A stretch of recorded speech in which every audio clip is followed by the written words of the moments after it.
Hola, ¿qué tal? Muy buenos días. Los saludo nuevamente con gusto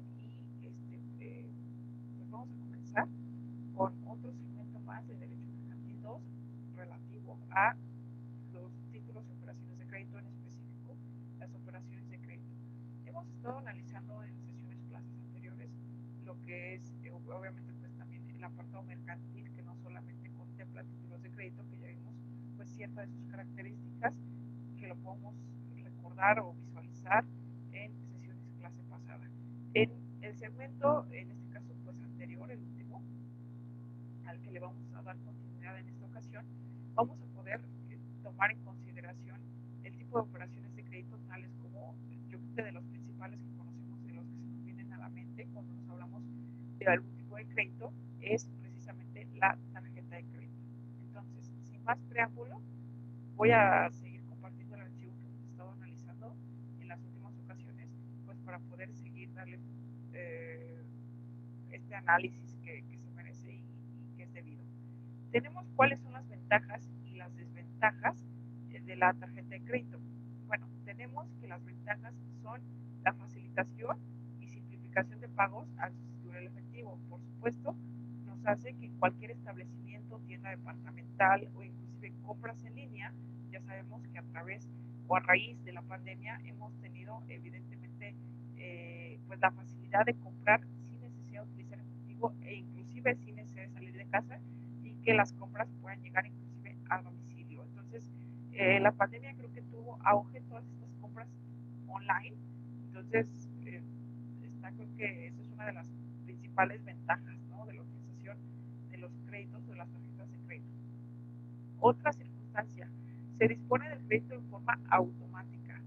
Entonces, esto es, repito, pues con las compras en línea, solamente ingresando, pues evidentemente ciertos datos, tanto de la tarjeta, institución bancaria, el tarjetaviente, etcétera, pues se hace el cargo de forma automática. Se facilita el control personal de los gastos. Aquí sabemos cuánta línea de crédito se nos es otorgada y también hasta qué punto nosotros podemos tener el control de esa línea de crédito, inclusive pues el pago de la misma a ciertas mensualidades. ¿Cuáles son las desventajas? Bueno, pues observamos que existen riesgos de excederse en los gastos que consumimos.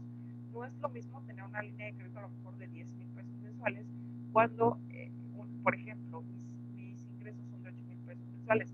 Las ventajas es que se puede pagar obviamente pues en plazos, en meses, pero si yo estoy utilizando constantemente este crédito por la facilidad de adquirir productos o servicios sin verificar a lo mejor un límite de crédito, pues podemos empezar a generar pues evidentemente pagos mínimos para no generar intereses, pero si no tenemos, por los múltiples gastos que estamos haciendo o realizando, pues entonces nos va a ser difícil, ¿no?, mantener esa circunstancia, creo que de línea de crédito intacta, ¿no?, de generar un buen historial y vamos a empezar a generar intereses y entonces pagarlos, ¿no? No es lo mismo, obviamente, pues gastar más de lo que se gana. Si bien es cierto, pues hay que tener como una salud financiera respecto a ingresos y egresos que se pueden realizar inclusive mensualmente. La posibilidad de pérdida o robo de una tarjeta que, inadvertido por su titular, puede ocasionar un costo, aunque existen sistemas que limitan esta responsabilidad a ciertos puntos. Es bien sabido que evidentemente el utilizar una tarjeta de crédito pues también es un poquito peligroso, porque ahorita vamos a observar los datos que tienen tanto anverso o en la parte reversa de la tarjeta de crédito, que nos indica propiamente pues ciertos datos importantes que en caso de robo extravío pues pueden hacer cargos, ¿no?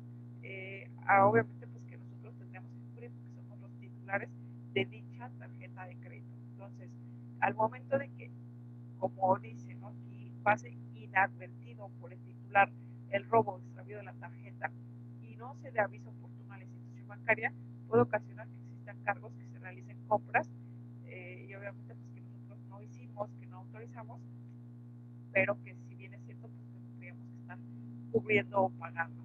Entonces, existen medios de protección, inclusive las tarjetas, las propias instituciones de crédito te ofrecen seguros contra robo, extravío, pérdidas, que te garantizan que en caso de que suceda alguna de estas causas y obviamente pues existan cargos, pues no se te va a aplicar ningún tipo monto por el seguro que se está cubriendo. Evidentemente el seguro es periódico, se tiene que pagar un importe, pero también es cierto que existe una especie de seguro automático otorgado. Esto lo pueden observar obviamente pues, en la página oficial de la Comisión Nacional Bancaria y de Valores, en el cual pues, podemos otorgar que existen ciertas condicionantes, inclusive a las instituciones crediticias, a las instituciones bancarias que otorgan este tipo de créditos, a poder garantizar al derechohabiente algún tipo de cargo o monto que no reconozca, que no realizó y que se le pueda devolver. Esto por un corto plazo o un periodo, o a lo mejor un evento al año, ¿no? Posiblemente porque no se puede estar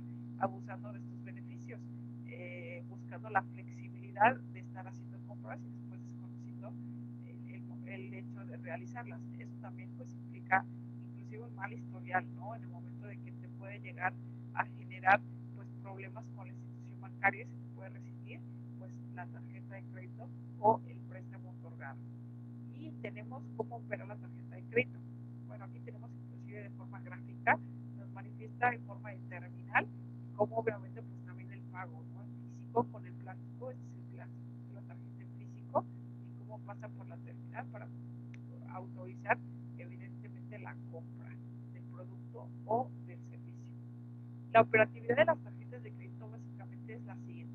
La institución acreditante, que es la institución financiera que otorga el crédito, se obliga a pagar por cuenta del acreditado, que es el tarjetaviente, que es la persona quien va a recibir ese préstamo, los bienes y los servicios comprados con la tarjeta ante los proveedores. Es decir, no es una especie de aval, sino que la transacción, si yo compro un producto o servicio en este momento con una tarjeta de crédito, entonces debo entender que la operación se está realizando, el pago se está efectuando por el proveedor que me está ofreciendo ese servicio, ¿no? El hecho de yo pagar con tarjeta de crédito quiere decir que el pago ha sido inmediato, pero que ahora yo tengo pues, un adeudo con la institución financiera que realizó el pago por mí, ¿sale?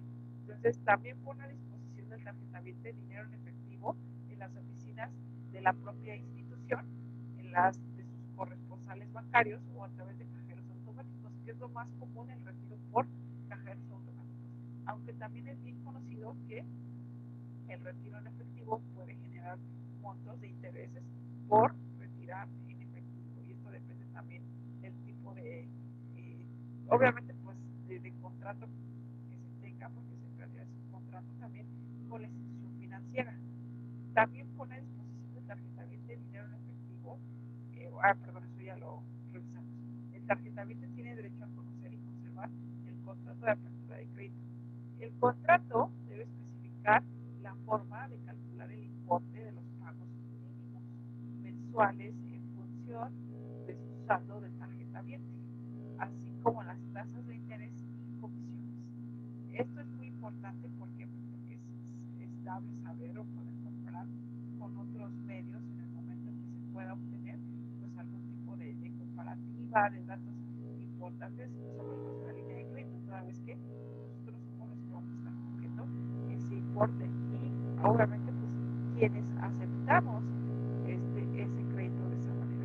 Las instituciones se reservan la facultad de modificar las comisiones y los intereses pactados, pero deben avisar a través de los medios pactados con sus clientes con al menos 30 días de anticipación a la fecha prevista para que éstas surtan efecto. Es decir, en efecto se puede haber contratado una línea de crédito, una tarjeta de crédito con tasa de interés variable. Existe la tasa de interés fija y la tasa de interés variable. La diferencia, pues yo creo que radica en su mismo nombre, lo tiene, en que pues una es inamovible, ¿no? No se mueve de la cantidad que en un principio se pactó con el acreditado, y evidentemente pues esta se va a respetar por el periodo de tiempo que se haya pactado. A lo mejor el incremento puede ser anual, no, porque también tiene un vencimiento, ¿no? Y obviamente pues hay una renovación o una famosa renovación constante después de que pues existe o pasa a lo mejor la anualidad, ¿no? Y obviamente pues también es derecho del tarjetaviente pues en el momento que quiera pues dejar de tener esa tarjeta de crédito para que no se le pueda generar a lo mejor intereses por no usarla, o el momento que decida ya no usarla o contratar a lo mejor otra línea de crédito, que aunque puede ser, una persona puede tener distintas o varias líneas de crédito al mismo tiempo y no pasa nada. Eso depende también del historial crediticio que se vaya formando. Entonces, deben avisar a través de los medios pactados con 30 días de anticipación, precisamente pues, para que ocurra lo mencionado, ¿no? Si es que nosotros nos queremos adherir a esos intereses, estamos de acuerdo con ellos, o de plano, pues yo creo que pues, mejor decidimos cancelar la tarjeta, la limitamos y terminamos nuestro contrato con la institución financiera, ¿no?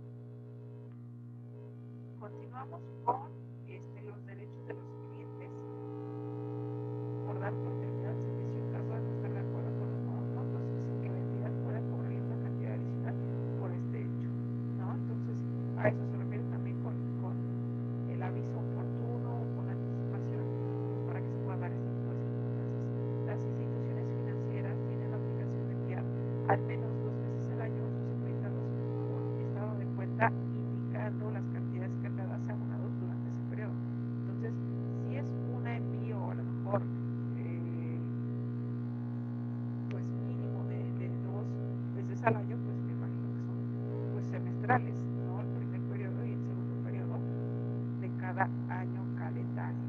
Pero de todas maneras, ¿cuáles de las ventajas que tenemos? Yo creo que de las tarjetas de créditos que ya a través de las aplicaciones por celular podemos estar consultando nuestra línea de crédito, los intereses, entre otras, el aviso obviamente pues también obviamente pues el aviso de los montos, las notificaciones que podemos tener, a lo mejor una ampliación de línea de crédito, la fecha límite de pago para no generar intereses, el monto mínimo a pagar, que de hecho pues ya lo vimos, vamos a estar revisándolo dentro de lo que tiene que ver también en los propios estados de cuenta, ¿sale? La tasa de interés es manejable, el periodo que comprende obviamente pues ese estado de cuenta. Creo que es muy importante saber que existen este tipo de datos. ¿Qué datos deben contener la tarjeta de crédito? Bueno, la imagen muestra, en este caso pues tenemos una tarjeta a la vista de BBVA Bancomer, que en este caso pues debe tener el nombre de la institución que se expide. Anteriormente pues era BBVA Bancomer, hoy día solamente se quedó con el BBVA, ¿no? El nombre del titular y obviamente la fecha de vencimiento, de vigencia de la tarjeta, porque pues sabemos que tiene vigencia o vencimiento, que al momento de vencer pues hay que ir a renovar el plástico a la institución crediticia, ¿no? Tenemos también el número de la tarjeta sellado para efectos de control. Entonces es muy preciso que inclusive al momento de hacer compras online tenemos que ingresar este tipo de datos, que es precisamente la fecha de vencimiento y el número de tarjeta de crédito. Obviamente pues para saber, obviamente también el nombre del titular, la institución bancaria, que son los datos que básicamente nos están pidiendo. De repente cuando tecleamos o quitamos el puro número de tarjeta de crédito, o tenemos también otros datos como el número de cuenta o clave interbancaria, que directamente como que lo registra o lo localiza en la base de datos y te llena, ¿no? Los demás campos, ¿no? Automáticamente qué banco está asociada esa línea de crédito. Entonces lo reconoce, creo que de forma automática. En la parte reversa tenemos la firma del titular también y el número de seguridad, que son básicamente estos 3 dígitos que de repente también conocemos como CVV, bueno, CVV, para poder identificar obviamente pues es como una especie de firma, ¿no? Porque ese número pues tiene que ser reservado, ese número no se le tiene que estar mostrando a cualquier persona, y para ese efecto evidentemente pues puede llegar a hacer los cargos a las tarjetas que precisamente venimos comentando, que no son realizadas o consentidas por el titular. Entonces al momento de saber si cualquier persona sabe, por ejemplo, lo que es los datos de acá arriba, que son el número de tarjeta y obviamente la fecha en que expide o vence, y los números CVV, pues puede realizar cargos a nuestro nombre con esa tarjeta de crédito. Entonces hay que tener mucho cuidado también el manejo de los datos que estemos dándole. Nunca, creo que esto sí es bien sabido, que nunca hay que estar a lo mejor fotografiando por ambos lados y estar circulando esas imágenes.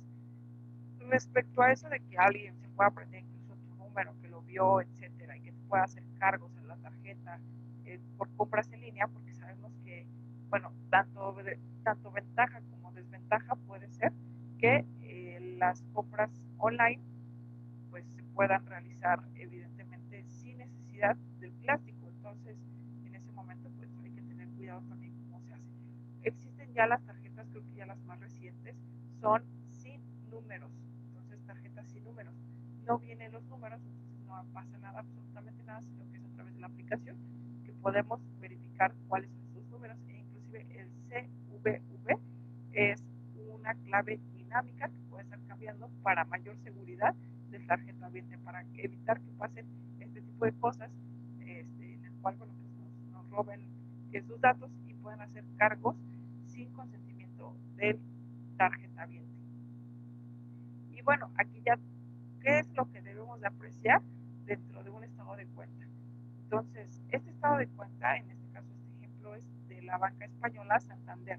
Obviamente, pues tiene que tener los datos del acreditado, que regularmente es el nombre completo y la dirección, el nombre del banco, el saldo al corte, el pago mínimo, la fecha de corte, fecha límite de pago, y los datos del periodo comprendidos, así como los intereses, la tasa de interés que se está manejando y el saldo promedio gastado, entre otros datos e información que pueden ustedes apreciar, tal vez no con tanta claridad, en este ejemplo de estado de cuenta, ¿no? Sabremos a lo mejor ya con más a detalle si es que nosotros tenemos una cuenta y sabemos distinguir obviamente pues este tipo de datos importantes que debe tener un estado de cuenta. A ver, vamos a revisar ya pasando a otro tema. Esto obviamente también, lo anterior está regulado por la Ley General de Títulos y de Operaciones de Crédito. Entonces, respecto a esto, pues lo podemos obviamente pues, también estudiar en determinado momento, analizar o comparar, pero yo creo que ya por el tiempo me parece que mejor vamos al siguiente tipo de operación de crédito que también utilizan las instituciones bancarias, que es el crédito hipotecario.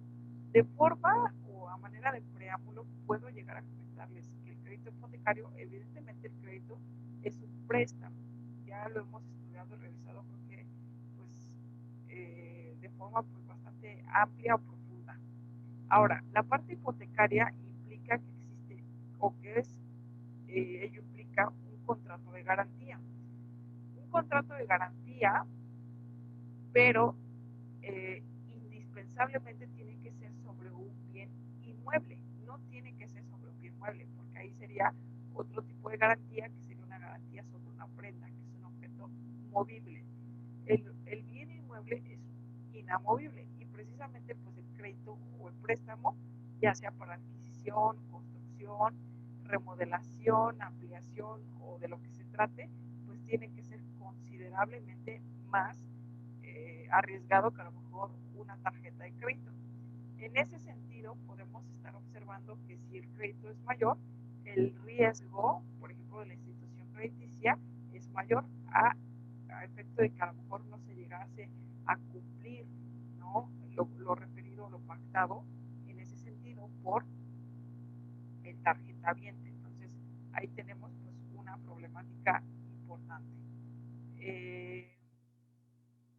Pero bueno, vamos a analizar primero qué es. Por eso aquí vienen, yo creo que podemos apreciar en la imagen, pues casas, ¿no? Viviendas, edificios, departamentos. ¿Qué es? El crédito hipotecario para la vivienda es aquel que se otorga para comprar, ampliar, construir o remodelar tu casa. ¿Por qué se llama crédito hipotecario?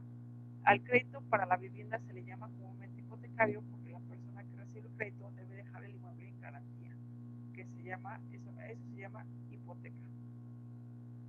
Si el crédito es para comprar, obviamente, ya sea una vivienda nueva o una vivienda usada, debe dejar a la institución financiera que está otorgando el crédito, por supuesto, en garantía, que es la hipoteca, el inmueble que adquirió con el crédito, y eso se le denomina hipoteca. Número 2. Si es para remodelar o ampliar, debe dejar también a la institución financiera en garantía lo mismo, que es el inmueble que se va a remodelar. ¿Qué es la hipoteca? Bueno, la hipoteca es una garantía real, porque es real porque va sobre cosas, ¿sale? Y no sobre personas. Creo que en el apartado de derechos reales y derechos personales se puede observar bien esa distinción, derechos sobre personas directamente que se obligan a dar o a hacer, o a no hacer. Y la cuestión de derechos reales, pues son los derechos o la relación jurídica que nosotros como personas tenemos directamente con un bien mueble o inmueble. A eso se refiere con garantía real. La garantía pues es que está garantizado el crédito, el pago, el cumplimiento de la obligación, y esto sirve para asegurar el pago de un crédito por el cual quedan sujetos como garantías determinados bienes inmuebles de un deudor, de un tercero o de un asegurado, así el cumplimiento de una obligación. En caso de incumplimiento, que también pues suele suceder, aunque exista algún tipo de garantía, el acreedor tendría derecho a ejecutar o liquidar previo juicio los inmuebles a su favor. Bueno, aquí creo que hay una cuestión también interesante que hay que atender, que es el crédito, tanto prestario como hipotecario, no se dan de una forma automática. ¿A qué me refiero? El hecho de que yo pida un préstamo y que deje en garantía mi casa no quiere decir que al momento de yo incumplir la obligación por X o Y motivo, o a lo mejor, obviamente, pues el pago de la obligación tiene que ser periódica. Al momento que yo dejo de cumplir con la primera parcialidad o alguna de las parcialidades por el solo momento de la ocasión, que dice que de forma automática ya la vivienda pues pertenezca a la institución crediticia, sino que esto se tiene que hacer mediante un juicio, y obviamente en el juicio se tiene que aportar elementos probatorios de convicción, pues para darle a entender, o bueno, para obviamente pues sí, que un juez nos otorgue y nos reconozca el derecho de poder ya cubrir el adeudo con el valor de la vivienda, ¿no? Total o parcial, perdón, que pudiera ser que la vivienda se pueda rematar y obviamente pues se cubra el crédito a la institución crediticia y esta no pierda su dinero, y además a lo mejor de un monto por incumplimiento, etcétera. Y número 2, pues el resto, el remanente, pues se puede entregar al titular de la vivienda. Aquí tenemos algo también muy interesante, que es lo que debemos de tomar en cuenta antes de solicitar un crédito hipotecario. Antes de que cualquier persona pueda solicitar un crédito hipotecario, debe solicitar la oferta vinculante, que es el documento expedido gratuitamente por las instituciones para garantizar al usuario durante 20 días naturales todas y cada una de las variables financieras ofrecidas en el crédito hipotecario para la vivienda, siempre y cuando el usuario entregue toda la documentación prevista en la solicitud de crédito de dicho plazo. Revisar que su reporte de crédito especial no tenga una clave negativa, y averiguar en el banco con la institución para que vaya a contratar cuál es su zona de influencia, en qué estados de la República ofrecen este tipo de créditos, porque en algunos estados ofrecen como que la línea de crédito, el límite de crédito en razón o a la zona en donde pues se van a adquirir los inmuebles, y comparar las condiciones de crédito que ofrecen las distintas instituciones, y esto lo pueden hacer a través de la página oficial o del portal oficial de la Conducef, precisamente, que es la institución encargada de regular, organizar y comparar también todos los actos jurídicos que obviamente también servicios crediticios que ofrezcan distintas instituciones crediticias, regular su comportamiento y también resolver conflictos entre los que lleguen a surgir o a suceder en una cuestión más administrativa antes de la intervención de una cuestión judicial perjudicial que tengamos algún tipo de problema con nuestro acreditante. Y siguiente, acudir personalmente a la institución de su evaluación para solicitar la información sobre los programas hipotecarios y reflexionar sobre la información, aclarar todas las dudas que sean necesarias en cuanto a la tasa de interés, montos, qué pasa si me atraso, obviamente pues en qué momento puedo adelantar también, qué me beneficia, pues si me beneficia en algo bueno o no, o a lo mejor abonar a capital, etcétera. Evaluar la tasa de interés si va a ser fija o variable. Como mencionó, la tasa fija pues es una tasa que no se puede mover y la tasa variable pues esa sí tiene pues esa referencia de poder cambiar o estar evidentemente pues en ese tipo de cambios. Planear bien sus gastos y compromisos para verificar cuál es su capacidad real de pago, tomando en cuenta los gastos notariales que ya pueden, o sea, que pueden sumar, y esto depende obviamente también del notario con el que acudamos, desde el 4% hasta el 9% del valor del inmueble, que va a depender de la normatividad aplicable al Estado de la República en que se encuentre el inmueble. Entonces, pues también hay que empezar a verificar evidentemente ese tipo de costos. Solicitar a la institución una tabla de amortización de crédito para visualizar el importe aproximado de las mensualidades a pagar durante el tiempo que va a durar el crédito, que obviamente pues se recomienda también utilizar, existe un simulador de crédito hipotecario en la página oficial de la Conducef. Ahí se puede verificar cómo serían los montos, obviamente con la información que nos otorgue la institución financiera en cuanto a esta es la tasa, va a ser variable, va a ser fija, pues vamos a empezar a llenar ese simulador para que nos pueda dar una intención pues como que más aproximada y podamos inclusive compararla con la información que nos pueda ofrecer la propia institución crediticia. ¿Qué se debe tomar en cuenta después de haber contratado el crédito hipotecario? Ahora, ya verificamos o analizamos el antes. Ahora, ya estoy en esta circunstancia, en esta situación con el crédito hipotecario.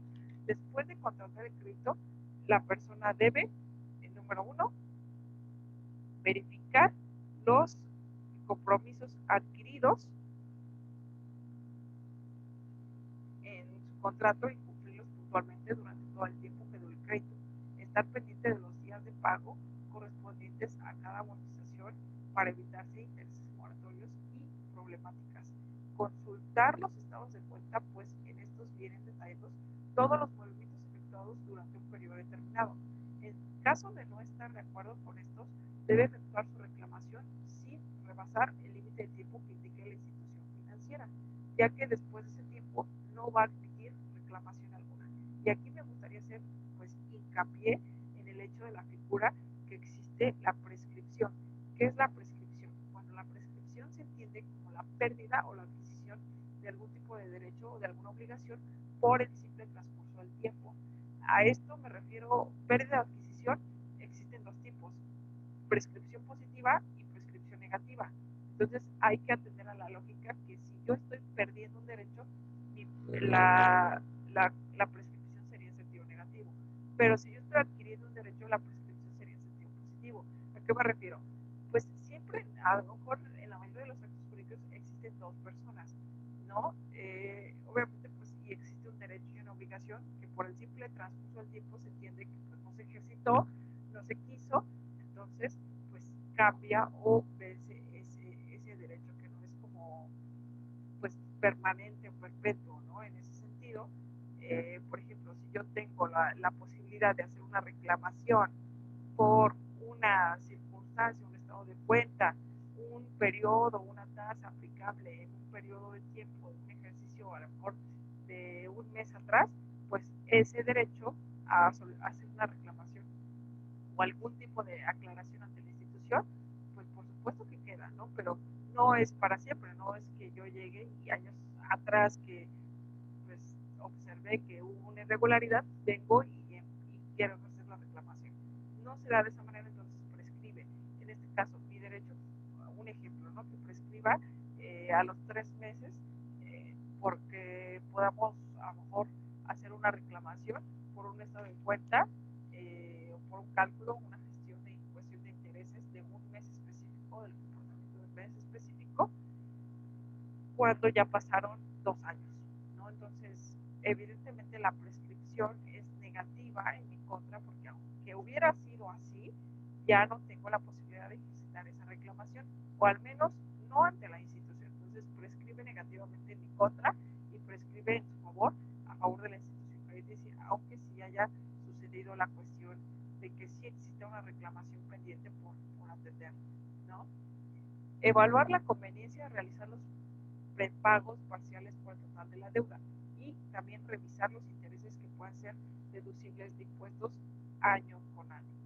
Aquí mencionan también que al liquidar el crédito debe de obtener la carta de liberación de la hipoteca y se debe de verificar que se libere el gravamen del registro público de la propiedad y del Estado de la República en que se encuentra.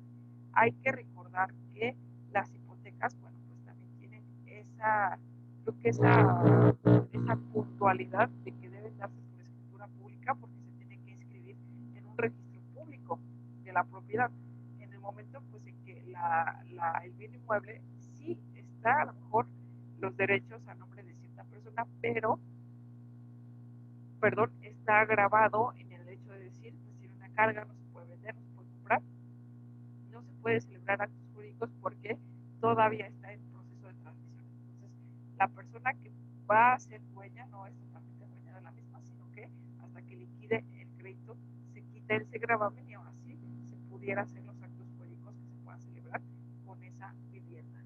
Y obviamente pues esto, la circunstancia de por qué se tiene que registrar o que se tenga que inscribir en un registro público de la propiedad, yo creo que es básicamente por seguridad, ¿no? La parte de darle publicidad a los actos jurídicos que lleguemos a celebrar, pues es importante poder atender y pues garantizar, ¿no? De alguna manera que pues cualquier persona pueda verificar el estado de una casa que está siquiera adquirir una casa y está hipotecada. Entonces estarías adquiriendo una deuda, ¿no? Porque estarías pagando, liquidando la totalidad de la cuestión, pero aún no se libera pues la hipoteca. Entonces hay que tener cuidado también con ese tipo de aspectos.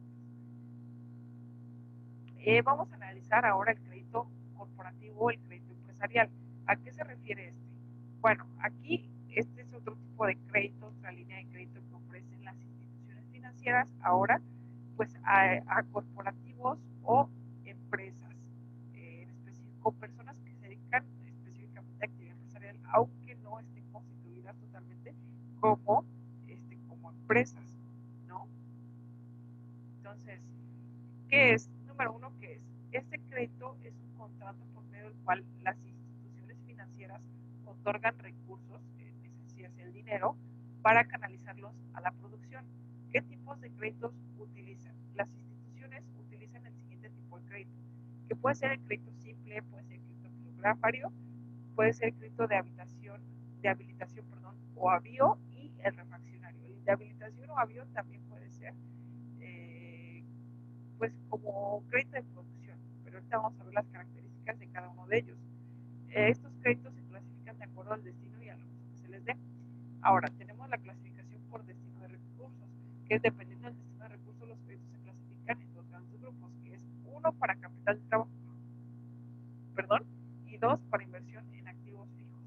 El primero, que es para capital del trabajo, podemos observar, como su nombre lo indica, que los créditos de capital del trabajo son financiamientos a corto plazo que se emplean para apoyar las necesidades específicas que se derivan de las operaciones del negocio o de oportunidades en los que los ciclos operativos pues están del acreditado. El acreditado recurre a este tipo de financiamiento para cubrir las necesidades operativas. Por ejemplo, la adquisición de alguna prima, la liquidación de compromisos con proveedores y acreedores, el cubrir requerimientos de la tesorería, por lo que los plazos pactados deben de coincidir con el plazo en el que se hace efectiva la operación financiera. Dentro de estos créditos podemos encontrar los siguientes, que es el préstamo prestario, recordando que obviamente la prenda también es una especie de garantía, pero sobre bienes inmuebles, sobre bienes muebles. Los inmuebles es la hipoteca. Bienes muebles como puede ser un vehículo automotor, como un coche, una motocicleta, una computadora, dependiendo obviamente pues, también del tipo de crédito, que es el monto a garantizar de la deuda, ¿sale? Y tenemos también el préstamo colateral, el préstamo geográfico, la habilitación o avío, el crédito comercial o documentario, tenemos también el de cuenta corriente, tenemos también el de descuentos y el de líneas de servicio.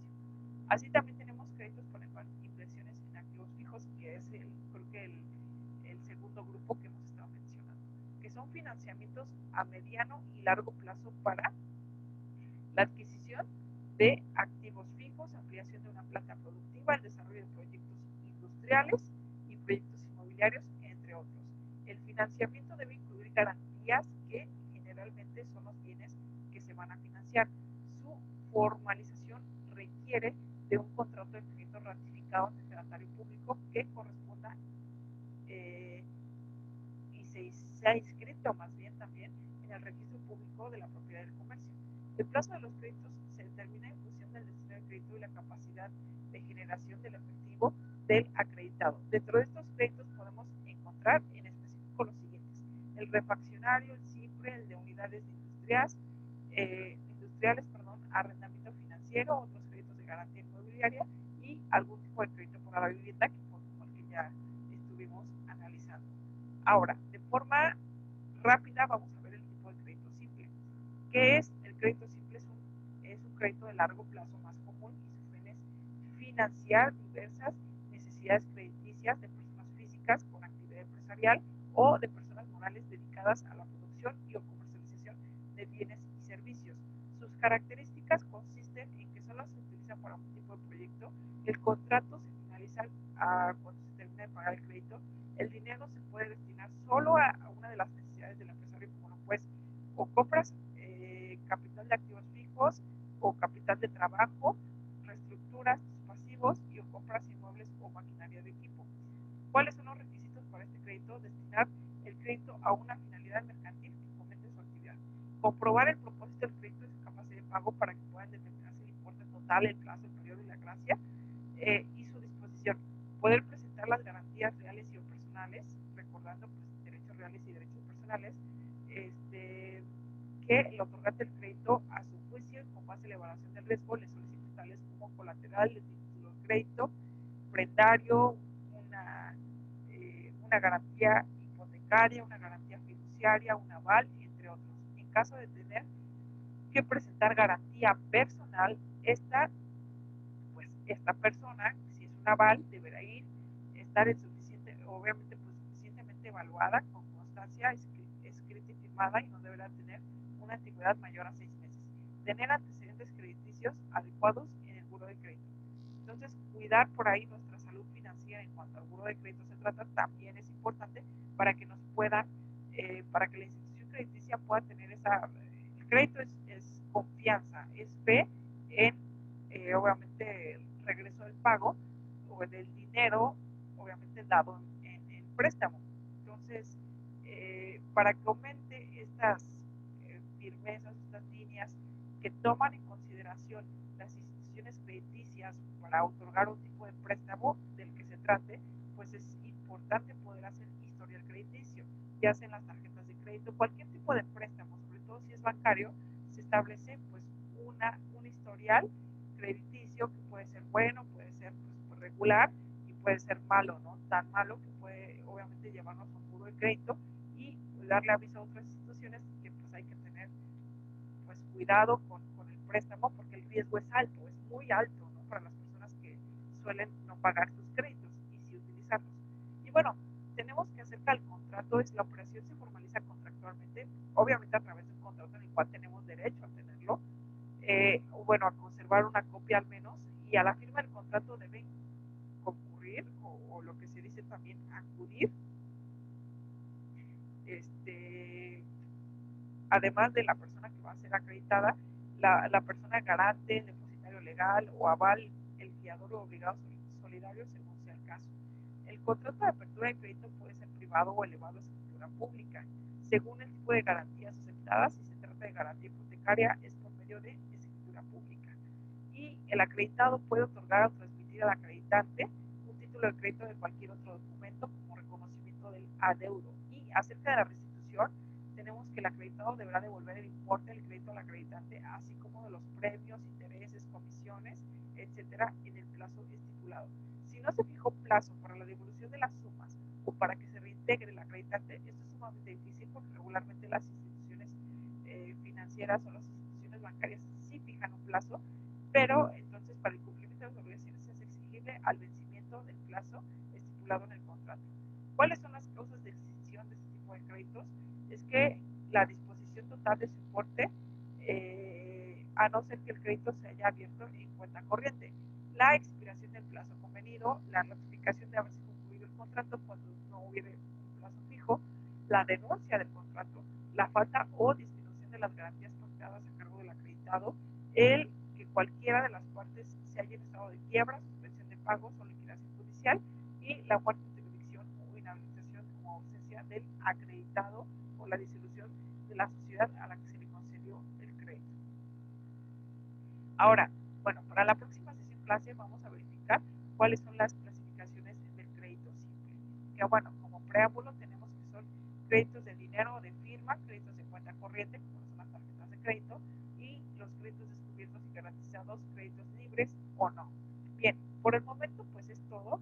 Si existen dudas, comentarios, preguntas o algún tipo de manifestación, lo podemos hacer a través de las cuentas de Haller Online, a través de la plataforma y obviamente también a través de WhatsApp en los horarios establecidos. Quedo a sus órdenes y nos estamos viendo pues ya en las últimas sesiones, clase de cierre de Derecho Mercantil 2. Estoy a la orden y pues espero que vayan quedando claros los temas. Cuídense mucho y un abrazo fraterno.